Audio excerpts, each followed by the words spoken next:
ọmọ Yorùbá ẹ súnmọ́ bí ẹ̀yin ọmọ ìyá mi ẹ̀yin tèmi tẹ́ ń náwó pọ̀pọ̀pọ̀pọ̀ sí ọdún Kérésìmesì kù ọjọ́ bíi 5 lénìí sí ọjọ́ 4 tó yẹ pé ẹ máa bẹ̀rẹ̀ sí ní ṣàjọyọ̀ ẹ ṣọ́ra nínú owó níná o àwọn Ndlea gbá àwọn èèyàn kan mú lénìí tó jẹ́ wípé wọ́n lọ print fake currency like 9.5 million naira owó yẹn pọ̀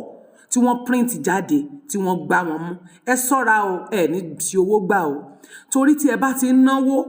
ẹ máa yẹ̀ wò torí àwọn awó tuntun tó wà ń tà ń sìn ẹ gbọ́dọ̀ wà careful fáwọn owó tẹ́ mọ̀ gbà but mo fẹ́ sọ nǹkan kan nígbà tá a bá níjọba ń hùwà tí ò tọ́ kí ló dé tí àwa Yorùbá àwa èèyàn gangan fúnra wa àwọn ọmọ orílẹ̀-èdè gan tá a jẹ́ citizen gan táwa gan hùwà tí ò dáa ìwà tiwa gan burú jù àwa dẹ̀ la máa bújọba jù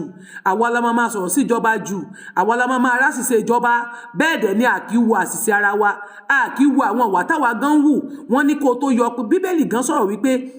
wọ́n ní kó tó yọ ìtìgì ojú ènìyàn kọ́kọ́ yọ ìtìgì ojú ara rẹ̀ ná ṣé a ti yọ ìtìgì ojú ara wa ká tó máa yọ ti ènìyàn ǹjẹ́ a ti bára wa wí ká tó máa dá ènìyàn lẹ́jọ́ ǹjẹ́ a ti wo àṣìṣe ara wa a ti wo bí tá ò kù sí nígbà tí àwọn èèyàn print owó jáde tẹ́yìn lọ sí fake money ẹ wà careful mo kàn ní kí n sáré fún yín níròyìn yẹn ni kẹ́ ẹ ṣọ́ra yín kẹ́ ẹ wo irú àwọn nǹkan tó tún gbé jáde nípa owó burúkú tó tún ti lọ rè print àwọn fake money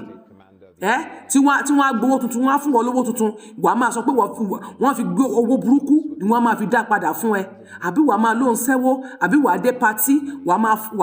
máa flaunt owó fún ẹ wọ́n máa spray owó láì ní mọ̀ pé fake money ni wọ́n spray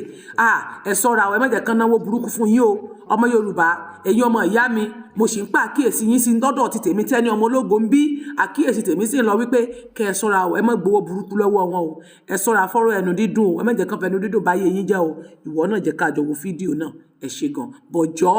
please share this program share this video thank you share it tó dáa kó lè ka àwọn ènìyàn lára kán lè mọ bí wọ́n bá ti ń gba owó tuntun kán lè máa yẹ̀ wò dáadáa ẹ ṣé púpọ̀ thank you. Kwara State Command of the National Drug Law Enforcement Agency has arrested one Mohammed Adamu for possessing about 9.8 million naira in fake currency notes. Parading the suspect, the state commander of the Ndlea said the confiscated